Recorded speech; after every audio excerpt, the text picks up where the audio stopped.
आहे महाराष्ट्रातील सर्वात जलद news network Maharashtra police news 24। Adinath गुरु सकळ सिद्धांचा मच्छिंद्र तयाचा मुख्य शिष्य मच्छिंद्राने बोध गोरक्षाशी केला गोरक्ष वळला गहिनी प्रसादे निवृत्ती दातार ज्ञानदेवासार सुजियेले। आपण पाहू शकता असा हा नाथांचा आज पायदिंडीचा सोहळा अहिल्यानगर MIDC इथून मायांबा आणि कानिपनाथगड इथे जाणार आहे। येथील जे शिष्यगण आहेत खूप असे आनंदीमय दिसत आहेत। आज मायांबा या ठिकाणी मच्छिंद्रनाथांचे जे देवस्थान आहे त्यांचं मंदिर देखील आपण भव्य दिव्य असं पाहू शकता। आज गुरु शिष्य परंपरेचं जे नातं आहे ते आपण पाहू शकता।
आदेश आज आपण शिव गोरक्ष योगी असताना या ठिकाणी मला जे येण्याचं आपण सहाय्य केलं त्याबद्दल मी तुमचा खूप खूप धन्यवाद।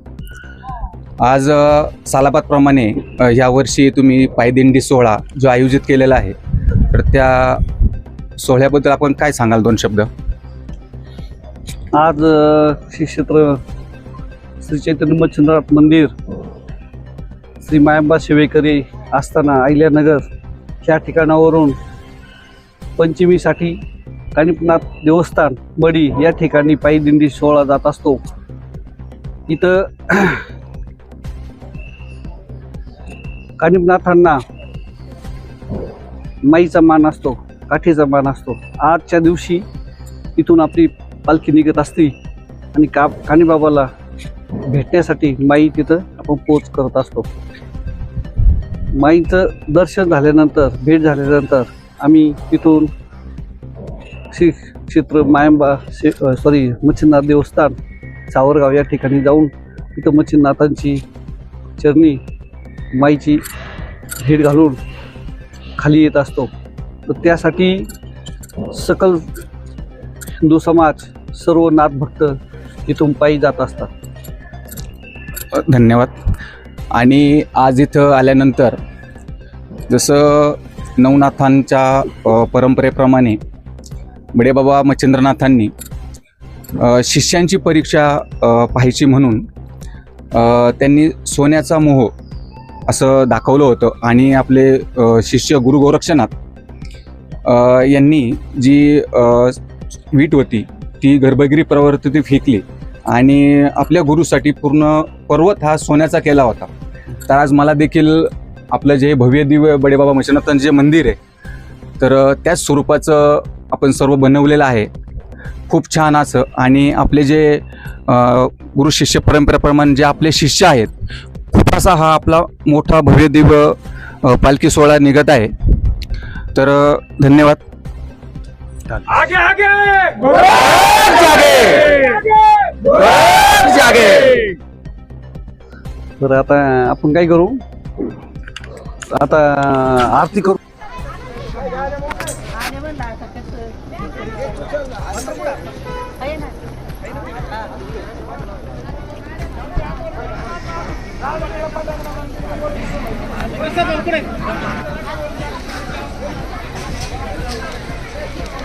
महाराष्ट्र पोलीस न्यूज 24 साठी महाराष्ट्र प्रतिनिधी नवनाथ टाकळकर.